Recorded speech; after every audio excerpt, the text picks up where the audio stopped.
আসসালামু আলাইকুম এভরিওয়ান, কেমন আছেন সবাই? আশা করছি সবাই ভালো আছেন। আলহামদুলিল্লাহ আমরাও ভালো আছি। Welcome to my another vlog. যে যেখান থেকে আমার ভিডিওটি দেখা শুরু করেছেন, রিকোয়েস্ট করছি না টেনে পুরো ভিডিওটি দেখবেন। আর দেখতে দেখতে যদি ভালো লেগে যায় অবশ্যই আমার চ্যানেলটি সাবস্ক্রাইব করে দেবেন। যারা অলরেডি তা করে ফেলেছেন তাদেরকে জানাচ্ছি অসংখ্য ধন্যবাদ আমার পাশে থাকার জন্য, আমাকে সাপোর্ট করার জন্য। তো আজকে সকাল থেকে ব্লগটা শুরু করে দিয়েছি।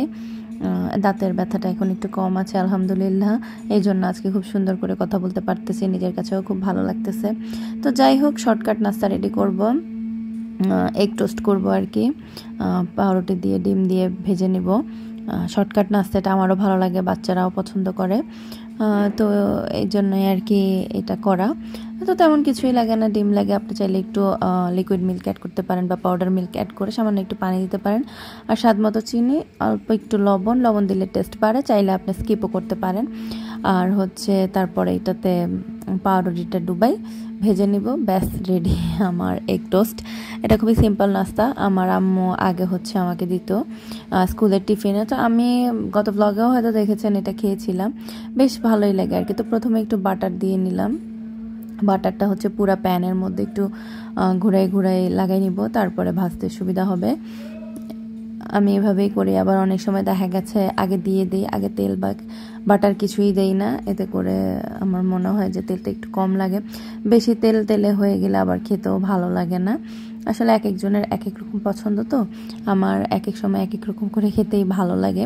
আর আজকে বাটারের পরিমাণটা তো দেখেছেন খুবই কম, খুব একটা বাটার লাগবেও না। তো ওইদিকে আহমদ বসে আছে নাস্তার জন্য, মেয়েটাও হচ্ছে একটু চিল্লাচিল্লি করতেছে। আজকে দুজনে খুব দ্রুত ঘুম থেকে উঠে গেছে। তো আজকে চেষ্টা করব যেটুকু ভ্লগ আপনাদের সাথে শেয়ার করা যায়। তো এখন হচ্ছে যে আমার টোস্টগুলো হয়ে গেছে, নিয়ে নিচ্ছি। আমি অনেকদিন ধরে সকালের নাস্তাটা স্কিপ করি, ডায়েটের জন্য বলতে পারেন বা এমনিতেই মানে খালি পেটে থাকতে ভালো লাগে এরকম একটা বিষয়, তো এই জন্য স্কিপ করি। তাই 3 টুকরা পাউরুটি ভেজেছি। এখন আমি হচ্ছে মাঝখান দিয়ে স্লাইস করে নিয়েছি, এতে করে আহমদের খেতে সুবিধা হবে আর মেয়েটার হাতেও একটু দিতে পারবো। তা আমি যদি দেখি যে ওরা খাচ্ছে না, লেফট ওভার রয়ে গেছে কিছু, তো আমি খেয়ে নিব। আর যদি খেয়ে ফেলে তো আলহামদুলিল্লাহ ভালো, আর কোনো টেনশনই নাই।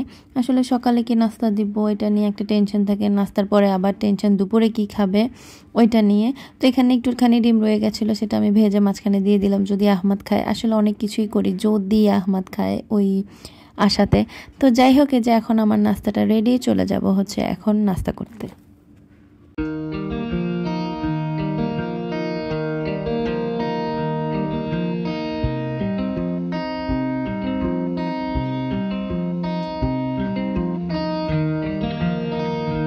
তো নাস্তা শেষ, এখন চলে আসছি রান্না করতে। আজকে রান্না করব শীতের জাতীয় তরকারি। শীত যতদিন আছে আর যতদিন এই শিম ফুলকপি আছে ততদিন এইভাবেই খাওয়া দাওয়া হবে ইনশাল্লাহ। আশা করি সবার বাসাতে এক পাতিল শীতের আবেগ, এক কথায় বলতে গেলে। তো আমি হচ্ছে এখানে আগে ঝোলটা কষায় ফেলছি, মাছটাও কষায় ফেলছি, এখন হচ্ছে শিম ফুলকপি দিয়ে দিছি। আসলে ডেইলি রেসিপিটা শেয়ার করার মতো কিছুই নাই, এটা টোটালি সবার বাসায় রান্না হয়, আমরা সবাই জানি। তো আমি অনেক সময় টমেটোটা আগে দিয়ে দিই, আবার অনেক সময় পরে দিই। তো এই পর্যায়ে দিলে দেখা যায় একটু আস্তে আস্তে থাকে, এটা ভাতের সাথে মেখে খেতে খুবই ভালো লাগে।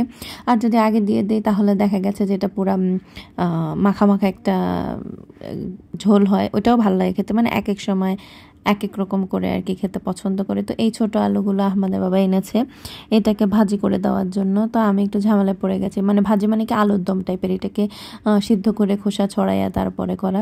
তো আমি সিদ্ধ করে নিয়েছি, এখন হচ্ছে খোসাগুলো ছাড়াই নিতেছি। মানে আমাকে কিভাবে খাটানো যায়, সারাক্ষণ সে ওই ধান্দাতেই থাকে আর কি। তো সে কিছু আবদার করলে আমিও চেষ্টা করি যে একটু তার আবদার পূরণ করতে। বেচারা সারাদিন বাহিরে আমাদের জন্যই তো কত খাটাখাটনি করে, কত পরিশ্রম করে। আসলে সব কাজই কষ্টের, তার অফিসের কাজটা যেমন কষ্টের, আমার বাসার কাজটাও কষ্টের। 2টা বাচ্চা সামাল দিয়ে এগুলো করাটা আসলে মাঝে মাঝে টাফ হয়ে যায়, তারপরেও চেষ্টা করি যতটুকু সামাল দেওয়া যায় আর কি। তো এই যে আমি কাজ করতেছি আর আমার বাপজান সে মাঝে মাঝে এটা সেটা দেখাইতেছে, মানে সেও মাঝে মাঝে ব্লগ করে ট্রাই করে। তো এইদিকে এই যে আমার হচ্ছে হয়ে গেছে, রান্নাটা প্রায় হয়ে গেছে। এখন মাছগুলো দিয়ে দিয়েছি, আর একটু ঝোল দেব, দিয়ে আরও কিছুক্ষণ রান্না করে তারপরে হচ্ছে ধনেপাতা দিয়ে নামায় ফেললে হয়ে যাবে আমার শীতের এক পাতিল আবেগ। এই তরকারিটার নাম হচ্ছে শীতের এক পাতিল আবেগ। আর কি বলবো, আসলে এটাই হওয়ার কথা। তো এই যে ভাত রান্না হয়ে গেছে, ভাতটা ঠিকা দিয়ে রেখেছি আমারটা ঝরে যাওয়ার জন্য। আর এই যে এখানে আমার ছোট আলুটাও রান্না করা শেষ, গোসল টোসল করে নিজে বাচ্চাদেরকে করায় সব কিছু একদম রেডি। এখন শুধু খাওয়া দাওয়া করা, ওই দুজনকে খাওয়া দাওয়া করানো, এরপরে হচ্ছে একটু রেস্ট নেওয়া। সকাল থেকে মেশিনের মতো কাজ করতে থাকি, কিন্তু দুপুরের পর থেকে আবার একদমই অপশন। তো আজকে বিদায় নিয়ে নিচ্ছি, আল্লাহ হাফেজ, আসসালামু আলাইকুম।